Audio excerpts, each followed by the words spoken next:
नमस्कार, मैं विपुल कुमार कर्ण। आप देख रहे हैं के न्यूज़ लाइव। के न्यूज़ लाइव में आपका स्वागत है। बीते 20 दिसंबर को अररिया नगर परिषद क्षेत्र का चुनाव परिणाम घोषित किया गया। इस दौरान अररिया नगर परिषद के कुल 8 वार्डों के चुनाव परिणाम पर सवाल उठाए गए। इसी क्रम में अररिया नगर परिषद क्षेत्र के वार्ड संख्या 9 के पार्षद प्रत्याशी पिंकी कुमारी, जो इस बार दूसरे स्थान पर रही थी, उनके द्वारा जिला पदाधिकारी को पत्र लिखकर मतगणना में गड़बड़ी का आरोप लगाया गया।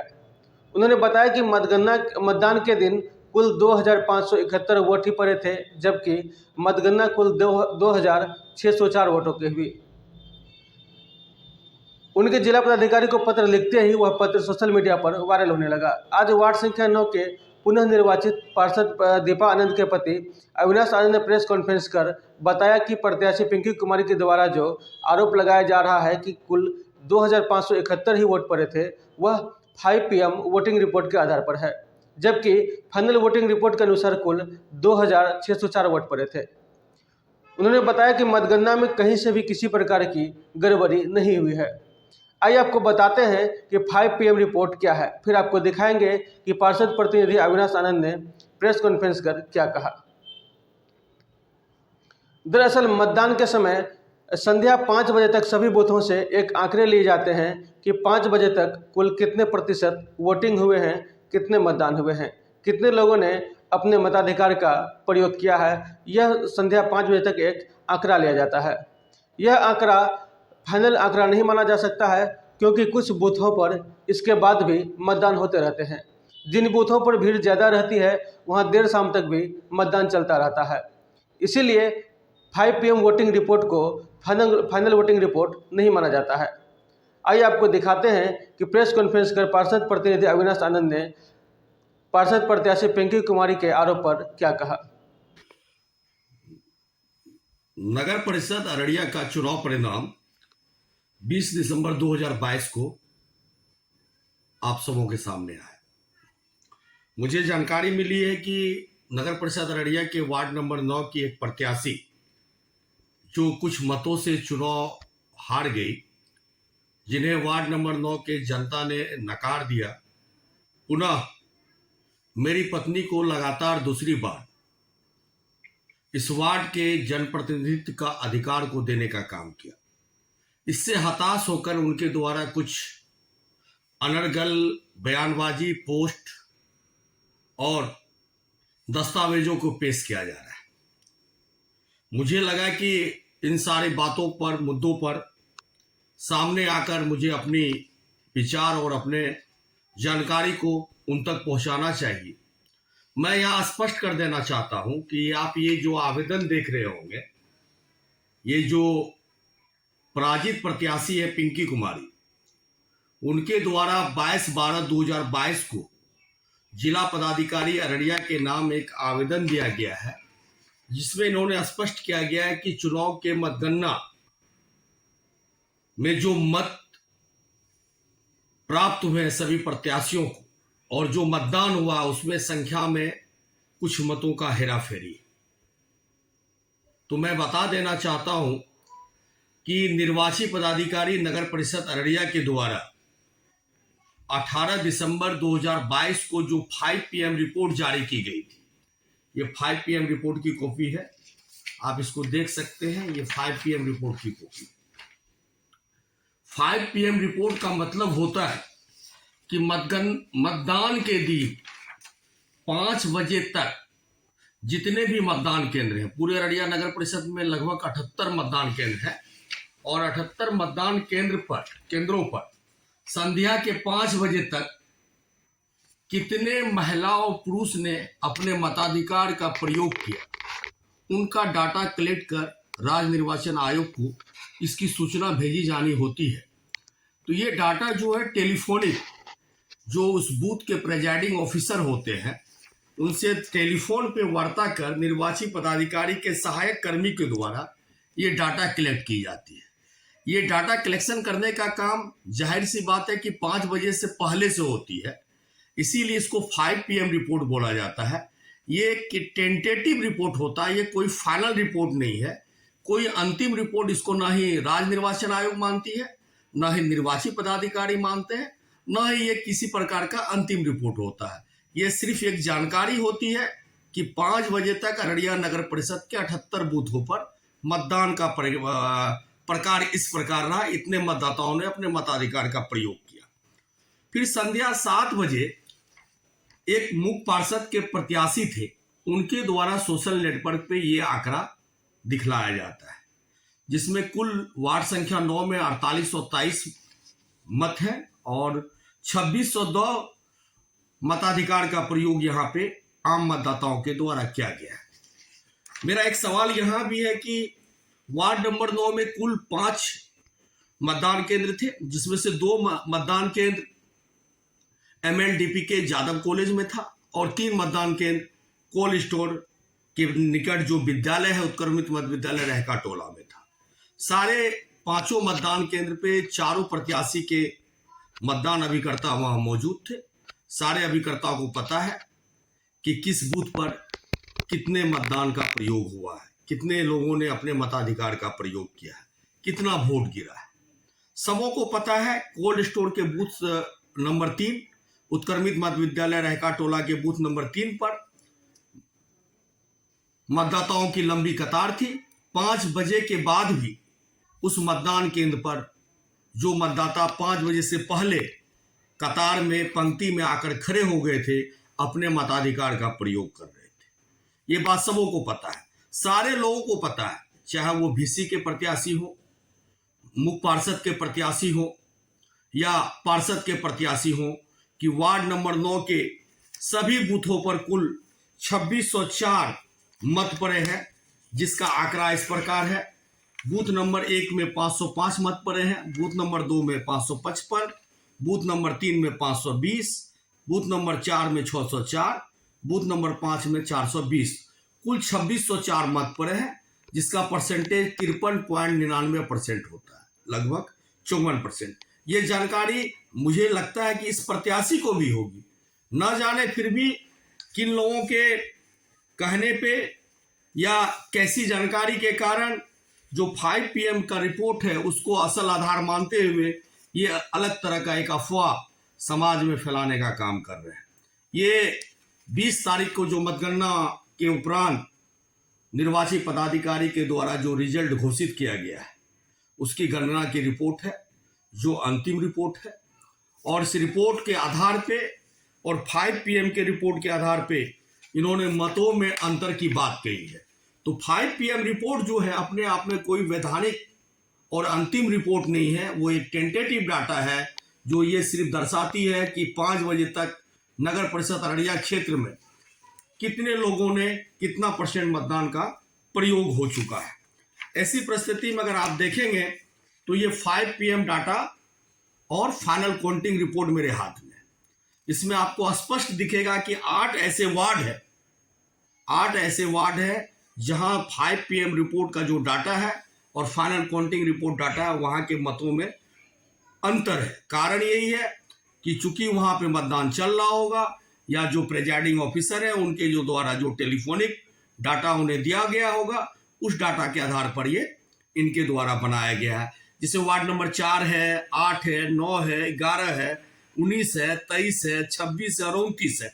ऐसे सारे वार्डों में अगर आप देखेंगे तो 5 PM डाटा के आधार पर 38,425 कुल 29 वार्ड में मतों का प्रयोग हुआ है, जबकि फाइनल काउंटिंग रिपोर्ट अगर आप देखेंगे तो 38,133 मत की ही गणना हो पाई जो EVM में मत डाले गए हैं। तो कुल 292 मतों का अंतर है।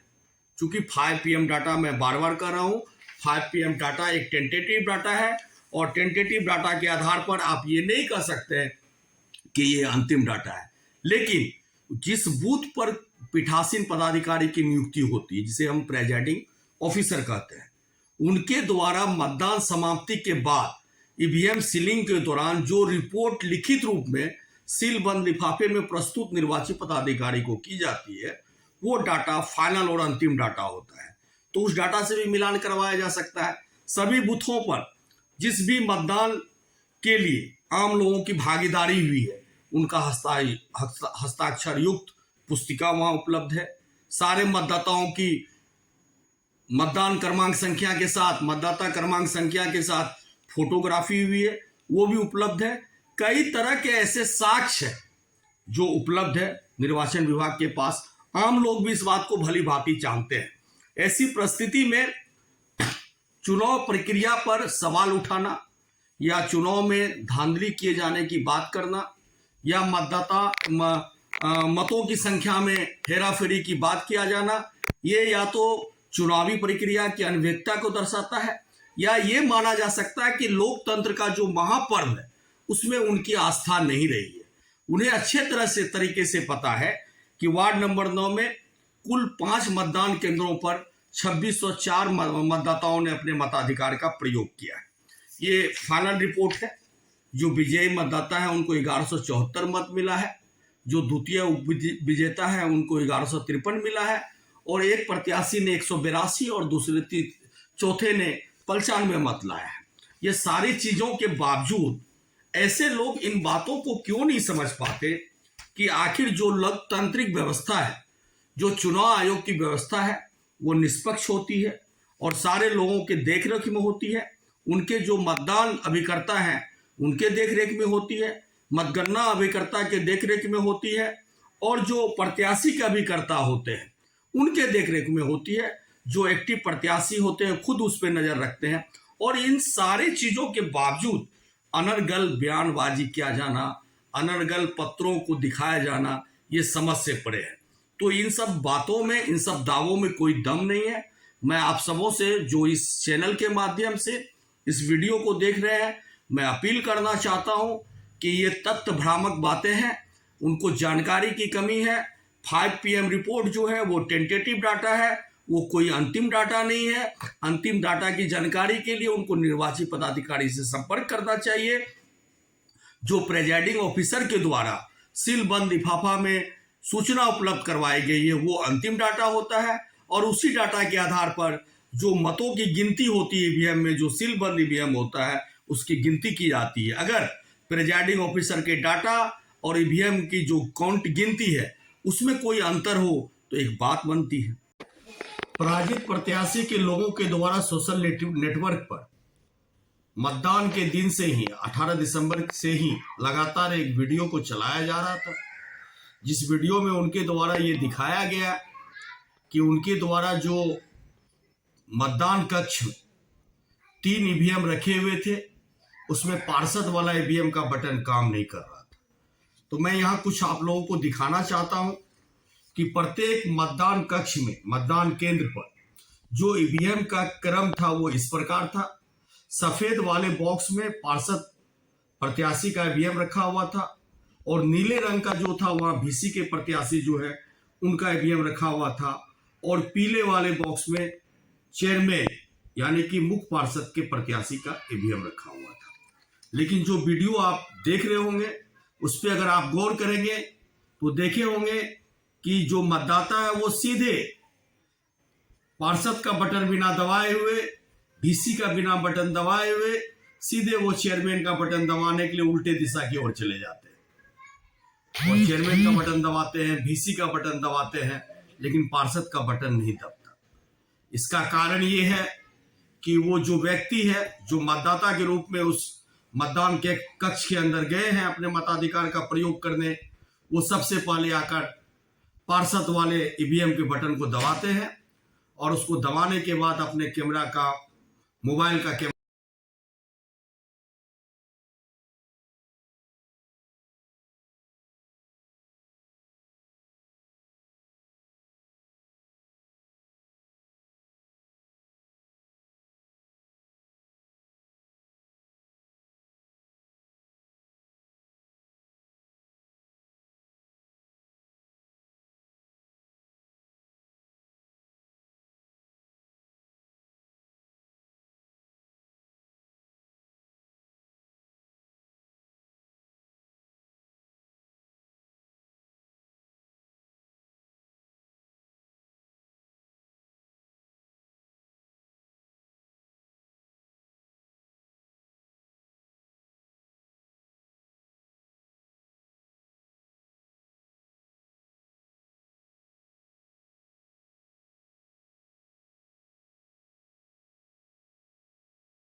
तो इस तरह से जो अनियमितता मैंने दिखाया कि कुल अररिया शहर के 8 वार्डों में इस तरह की अनियमितता है, जो 5 PM डाटा और फाइनल काउंटिंग डाटा में अपने आप को अंतर स्पष्ट कर रहा है।